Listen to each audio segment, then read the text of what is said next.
गांव में बरसात का मौसम दस्तक दे चुका था। अचानक चलने वाली ठंडी हवा और बादलों की गड़गड़ाहट से साफ पता लग रहा था कि मौसम सिर्फ बारिश नहीं बल्कि एक बड़ी परीक्षा लेकर आने वाला है। रामेश्वर के छोटे से कच्चे घर की छत जगह जगह से टपक रही थी। हर बूंद के साथ उसकी परेशानियां भी टपक कर बाहर आ रही थीं। रामेश्वर जी, आप सुन रहे हैं ना? देखिए, छत फिर से टपकने लगी है। अगर तेज बारिश आई तो ये पूरा कमरा पानी से भर जाएगा। हम कहाँ जाएंगे इस हाल में? भाग्यवान, कोशिश तो कर रहा हूँ, लेकिन इस बार बादल कुछ ज्यादा ही नाराज लग रहे हैं। लोग चौक पर कह रहे थे कि इस साल बहुत बड़ा तूफान भी आएगा। हमारे जैसे गरीबों का घर तो एक झोंका भी गिरा सकता है। अजी, हम गिर भी गए तो कौन पूछने आएगा? ना अपने लोग, ना वो हरिचरण जी जिन्होंने आपको अपना भाई समझकर भी आपका सब कुछ छीन लिया। हरिचरण, रामेश्वर का बड़ा भाई, वही जिसने माँ बाप के मरने के बाद सारे कागज बदलवा कर रामेश्वर का घर और जमीन अपने नाम कर ली। इसी कारण उसे मजबूरी में किराए पर रिक्शा चलाना पड़ रहा था। रामेश्वर के लिए तो भाई का धोखा तूफान से भी बड़ा घाव था। छोड़ो भाग्यवान, सब ईश्वर की लीला है। मैं मेहनत करूंगा, रिक्शा चलाऊंगा, किसी दिन कमी नहीं रहेगी। पर आज तो घर में दाल चावल भी नहीं बचे, लकड़ियां भीग गईं। 2 दिन से चूल्हा ठंडा पड़ा है। छोटू को देखो, पूरा दिन पानी पीकर सो जाता है। कितनी देर भूख दबाएगा? छोटू, रामेश्वर का 8 साल का मासूम बेटा, भूख की वजह से उसका चेहरा पीला पड़ चुका था, पर फिर भी वह अपने पिता के पास आकर चुपचाप बैठ जाता, जैसे कह रहा हो, बाबू मैं समझता हूँ। बाबू, अगर खाना नहीं है तो आप परेशान मत हो, मैं अभी नहीं भूखा, बस आप बैठिए मेरे पास। नहीं बेटा, तू चिंता मत कर, तेरे लिए मैं कुछ भी कर सकता हूँ। रामेश्वर ने बाहर बादलों की तरफ देखा, मानो कह रहा हो, बारिश तू जितनी भी जोर से बरस जा, पर मैं हार नहीं मानूंगा। भाग्यवान, तुम छोटू का ध्यान रखना। मैं अभी जाता हूँ, कुछ इंतजाम करके ही लौटूंगा। बारिश की पहली तेज बूंदें गिरने लगी थीं और उसी के साथ शुरू हो गई रामेश्वर की असली जंग, अपनी गरीबी, हालात और तूफान तीनों से लड़ने की।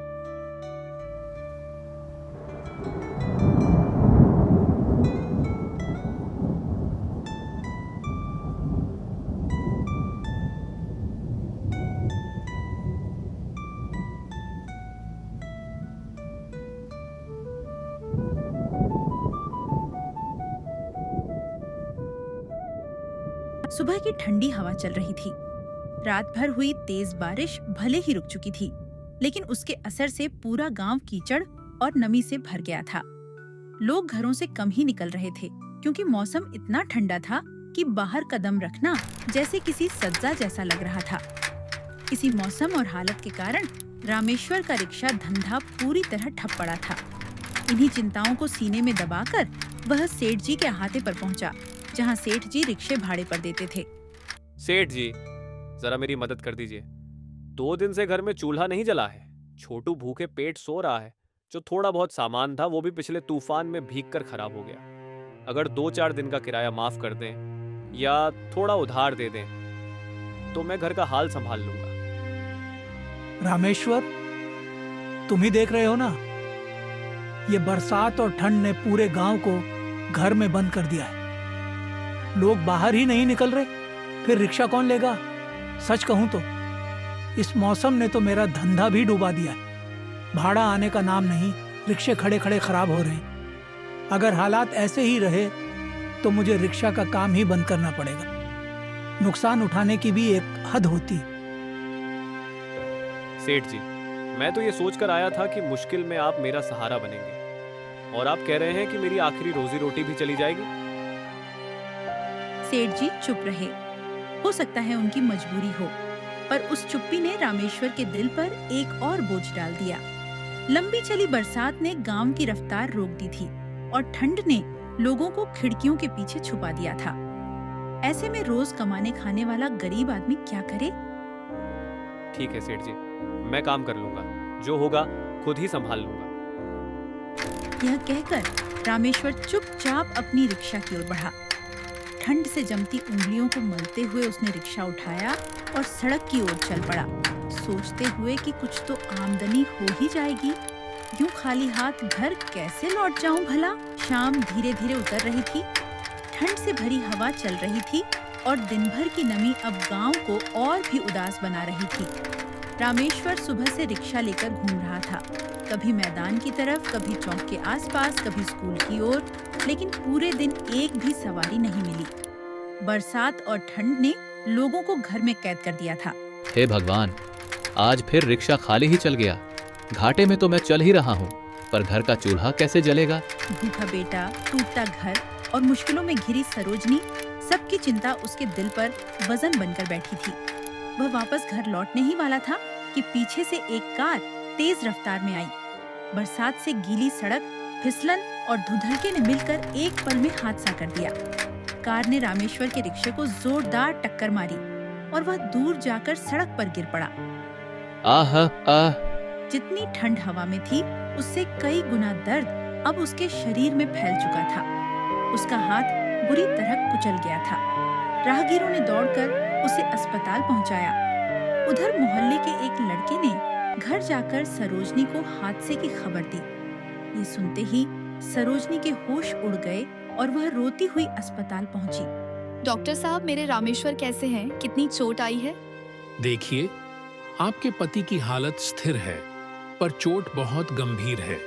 हमने उनका हाथ बचाने की पूरी कोशिश की, लेकिन दुर्भाग्य से हमें उनका एक हाथ काटना पड़ा। ये उनके जीवन बचाने के लिए जरूरी था। हाथ? हे भगवान, ये कैसा इम्तिहान है? इलाज के पैसे उनके पास नहीं थे, इसलिए सरोजनी ने अपने एकमात्र बच रहे गहने बेच दिए। हाथ कांप रहे थे, दिल रो रहा था, लेकिन पति की जिंदगी उसके लिए सबसे कीमती थी। कुछ दिनों बाद रामेश्वर की तबीयत तो संभलने लगी, पर जीवन की परेशानियां अभी भी वहीं खड़ी थीं। लगातार बारिश से उनका कच्चा घर और भी खराब हो चुका था। छत टपक रही थी, दीवारें गल चुकी थीं और किसी भी वक्त घर के गिरने का डर था। रामेश्वर अपने कटे हुए हाथ को देखकर चुपचाप बैठा रहता, सोचता कि अब बिना हाथ के परिवार को कैसे संभालेगा। रामेश्वर घर लौटकर कोने में चुपचाप बैठ गया। बाहर ठंडी हवा चल रही थी, छत से पानी छू छू कर टपक रहा था और घर के भीतर अंधेरा और चिंता का माहौल फैला था। उसका कटा हुआ हाथ पट्टियों में लिपटा था और दिल में हजारों तूफान थे। हे ऊपर वाले, तू भी कैसी कैसी परीक्षाएं लेता है गरीबों की। मैं ही तो इस घर का एकमात्र कमाने वाला था और तूने मेरा एक हाथ ही छीन लिया। अब बता, मैं अपनी पत्नी और अपने छोटे से बेटे का पेट कैसे पालूंगा? ये जिंदगी कैसे चलेगी? अर्जी, अब हम किसके सहारे जिएंगे? छत भी टपक रही है, 4 दिन से चूल्हा ठंडा पड़ा है। छोटू को रोज भूखे पेट नींद में धकेलना पड़ रहा है। बरसात रुकने का नाम ही नहीं ले रही थी। दीवारें भीग भीग कर गल चुकी थीं, छत की मिट्टी झड़ रही थी और किसी भी वक्त पूरा घर गिर जाने का डर बना हुआ था। उधर गांव वाले भी अपनी समस्या में उलझे थे। कई पड़ोसी तो अब कान फेर कर निकल जाते, जैसे गरीब की तकलीफ देखने से भी डरते हों। भाग्यवान, मैं कुछ ना कुछ करूंगा, चाहे एक हाथ ही सही, पर मैं मेहनत करूंगा, मजदूरी कर लूंगा, पत्थर ढो दूंगा, पर भीख नहीं मांगूंगा। किस्मत के भरोसे हाथ पर हाथ रखकर तुम्हें और छोटू को रोते नहीं देख सकता। वह बाहर आसमान की तरफ देखता है, घने बादल, कड़कड़ाती बिजली और लगातार बरसता पानी, जैसे भगवान भी उसकी परीक्षा और कठिन करना चाहता हो। भगवान जाने ये बारिश कब थमेगी। घर का हाल तो और बिगड़ रहा है। अगर ये छत गिर गई तो हम कहाँ जाएंगे जी? अरे सरोजनी, रात कितनी भी काली क्यों ना हो, सूरज तो उगता ही है। ऊपर वाला गरीब का दिल ऐसे यूं नहीं तोड़ देगा, बस थोड़ा सब्र रखो। अगली सुबह बारिश हल्की सी थमी। ठंड की हवा अभी भी सिहरन पैदा कर रही थी, पर यह मौका था कि शायद कहीं काम मिल जाए। रामेश्वर ने एक हाथ से अपने फटे कुर्ते को ठीक किया और घर से निकल पड़ा। आज कुछ ना कुछ काम तलाश ही लूंगा, खाली हाथ वापस नहीं जाऊंगा। छोटू भूखा नहीं सोएगा। अरे साहब जी, कोई काम मिलेगा? नहीं भाई, इस बारिश ने सबका काम खराब कर दिया है। मैंने तो अपने मजदूरों को भी घर भेज दिया, कहीं और देखो। रामेश्वर एक जगह से दूसरी जगह भटकता रहा। मकान निर्माण, खेत, दुकान दुकानें, स्कूल, ढाबा, लेकिन हर जगह सिर्फ निराशा हाथ लगी। अरे ओ फटेहाल, कहाँ कहाँ से आ जाते हो तुम जैसे लोग। देखिए अपनी हालत, एक हाथ से क्या उखाड़ लोगे। मैं तुम्हारे जैसे अधूरे लूले लंगड़े को काम दूंगा? मेरी अकल खराब है क्या? चल भाग यहाँ से, कहीं जाकर भीख मांग, यहाँ तेरे लिए कुछ नहीं। ये शब्द तीर की तरह रामेश्वर के सीने को चीर गए। उसे लगा मानो दुनिया में उसके लिए अब कोई जगह नहीं बची। शाम होने लगी थी। भूख, ठंड, थकान और निराशा उसे भीतर से तोड़ रही थी। वह सड़क किनारे एक पेड़ के नीचे बैठ गया, आंखें भर आईं। किसके आगे हाथ पसारूं अब? सबने मुंह मोड़ लिया। घर पर सरोजनी और छोटू भूख से तड़प रहे होंगे। क्या अपाहिज को जीने का हक नहीं? हे भगवान, अगर मेरे बच्चों को रोटी दे सकता है तो दे दे, चाहे उसके बाद मुझे उठा ले जाना। रामेश्वर घर की ओर लौट ही रहा था कि अचानक आसमान में तेज बिजली कड़की, गर्र, और भयंकर बारिश फिर शुरू हो गई। अरे नहीं, मुझे जल्दी किसी ढाबे में रुकना होगा। इस बारिश में भीग गया तो और मुसीबत बढ़ जाएगी। वह भागते भागते पास के एक चाय ढाबे में पहुंच गया। हर जगह खबर फैली है, मौसम विभाग ने कहा है कि इस बार बाढ़ आ सकती है। क्या सच में बाढ़? हाँ भाई, सब लोग धीरे धीरे अपने रिश्तेदारों के घर जा रहे हैं। कल सुबह मैं भी अपनी माँ और पत्नी को लेकर चले जाऊंगा। यह सुनते ही रामेश्वर के पैरों से जमीन खिसक गई। हे भगवान, अगर सच में बाढ़ आ गई तो मेरा कच्चा घर, सरोजनी और छोटू, क्या होगा उनका? नहीं, मुझे अभी घर पहुंचना होगा।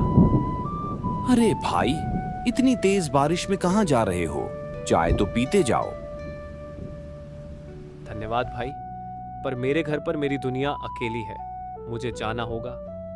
वह किसी की बात सुने बिना मूसलाधार बारिश में दौड़ पड़ा, सिर्फ एक ही चिंता के साथ, सरोजनी और छोटू सुरक्षित हों।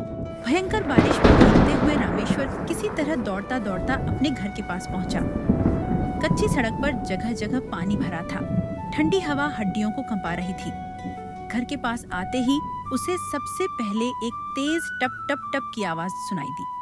वह समझ गया, छत फिर टपक रही है, और इस बार पहले से ज्यादा। वह हड़बड़ाकर अंदर घुसा। अंदर सरोजनी और छोटू एक कोने में सिमटे बैठे थे। छत से पानी बूंद बूंद करके सीधे उनके पास गिर रहा था। अजी, जल्दी आइए, देखिए छत से पानी सीधे अंदर आ रहा है। चारों तरफ बस पानी ही पानी हो रहा है। हाँ सर, मैं देख रहा हूँ, ये छत अब किसी भी वक्त टूट सकती है। मुझे ऊपर चढ़कर इसे अभी रोकने की कोशिश करनी होगी। रात गहराती जा रही थी। हवा इतनी ठंडी थी कि हाथ सुन्न हो रहे थे, और तेज बारिश की बूंदें लगातार छप्पर को पीट रही थीं। रामेश्वर ने अपनी आखिरी बची हुई हिम्मत जुटाई और एक हाथ से ही छप्पर पर चढ़ने की कोशिश की। सरोजनी नीचे से टार्च पकड़कर रोशनी दिखा रही थी। अजी, सावधान रहिए, फिसलना मत, बारिश बहुत तेज है। एक हाथ से छप्पर को संभालना, फटी चादरें कसना, भीगी टहनियों को फिर से जमाना, ये सब उसके लिए बेहद कठिन था।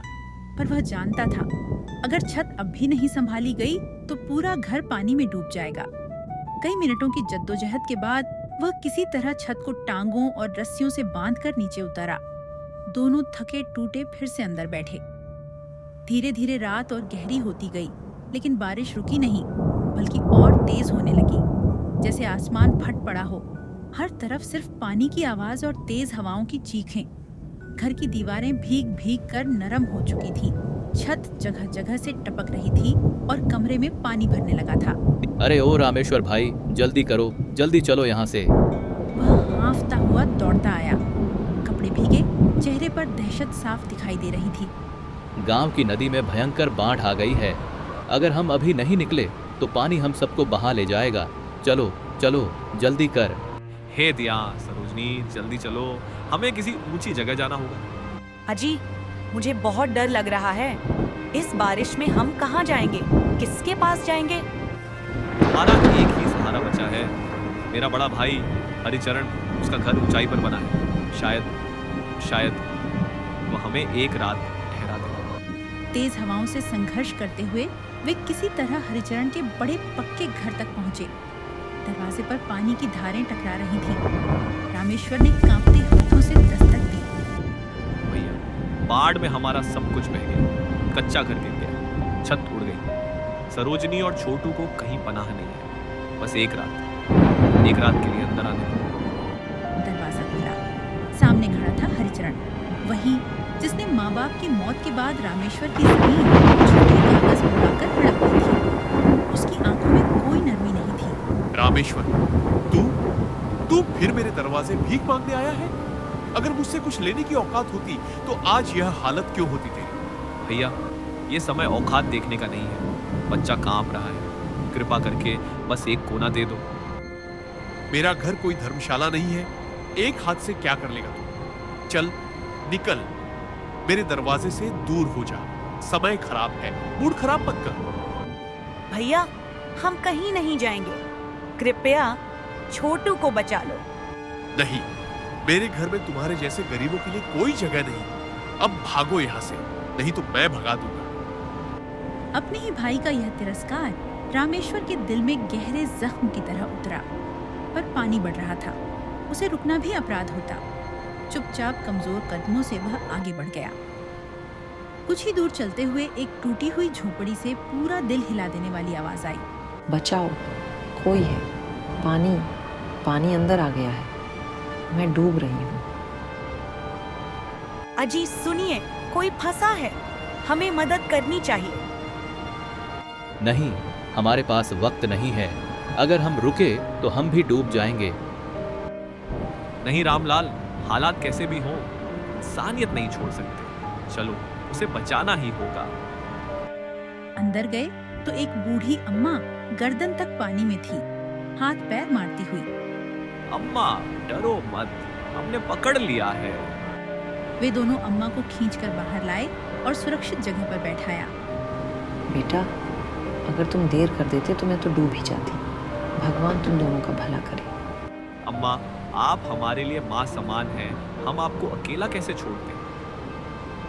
फिर सभी लोग गांव के बाहर एक ऊंची जगह पर, जहां एक पीपल का पेड़ था, वहीं जाकर रात गुजारते हैं। वह रात जिंदगी की सबसे बुरी थी। तीखी ठंडी हवा, भीगा कंबल और तेज बारिश। छोटू सरोजनी की गोद में ठंड से कांप रहा था। रामेश्वर अपने हाथ बांधे आसमान की तरफ देखकर कराह उठा। हे भगवान, और कितना इम्तिहान लेगा? सुबह हुई तो बारिश अभी भी थमी नहीं थी, लेकिन सबसे बड़ा झटका यह था, हरिचरण का बड़ा पक्का घर भी पानी में डूब रहा था। फर्नीचर, अनाज, गाड़ी सब बह रहा था और वह खुद दरवाजे पर खड़ा चिल्ला रहा था। कोई है, बचाओ, मैं डूब रहा हूँ, मुझे तैरना भी नहीं आता। कुछ गांव वाले सुबह अपने घरों से जा रहे थे, तभी उन्होंने उसकी आवाज सुनी। कल गरीबों को धक्के दे रहा था, अब खुद की बारी आई तो रो रहा है। हम क्यों मदद करें? फिर वे गांव वाले भी उस पीपल के पेड़ के पास पहुंच जाते हैं, जहां पहले से ही रामेश्वर, उसका परिवार और कुछ गांव वाले मौजूद थे। अच्छा हुआ आप सब भी आ गए। अब गांव में कोई मुसीबत में नहीं होगा, सब सुरक्षित रहेंगे। तभी एक गांव वाला बोलता है। नहीं रामेश्वर भाई, तुम्हारा बड़ा भाई अभी भी वहीं फंसा हुआ है, उसका घर भी डूब गया है। वह मदद के लिए चिल्ला रहा था, पर हमने उसकी मदद नहीं की, क्योंकि उसने धोखे से सबको लूटा है। उसके साथ यही होना चाहिए। नहीं, वो कुछ भी करे, पर हमारी इंसानियत यही कहती है कि हम किसी के बुरे समय में उसकी मदद करें, वरना हम में और उनमें क्या फर्क रह जाएगा। ऐसा कहकर रामेश्वर उसे बचाने के लिए आगे बढ़ने लगता है। अजी मत जाइए, बहुत तेज बारिश है, आप भी डूब सकते हैं।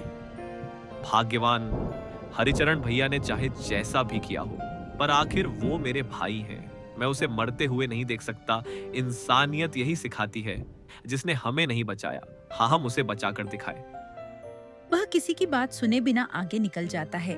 तभी वहाँ बूढ़ी अम्मा आ जाती हैं। वह किसी की बात सुने बिना आगे निकल जाता है।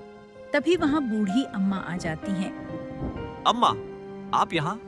आप तो हमारे साथ पेड़ के नीचे थी। बेटा, जहाँ इंसानियत की पुकार हो मैं वहाँ आ जाती हूँ। तुम्हारा भाई चाहे जैसा भी हो, तुम उसे बचाना चाहते हो। हाँ अम्मा, क्योंकि उसकी जगह कोई भी होता मैं जाता।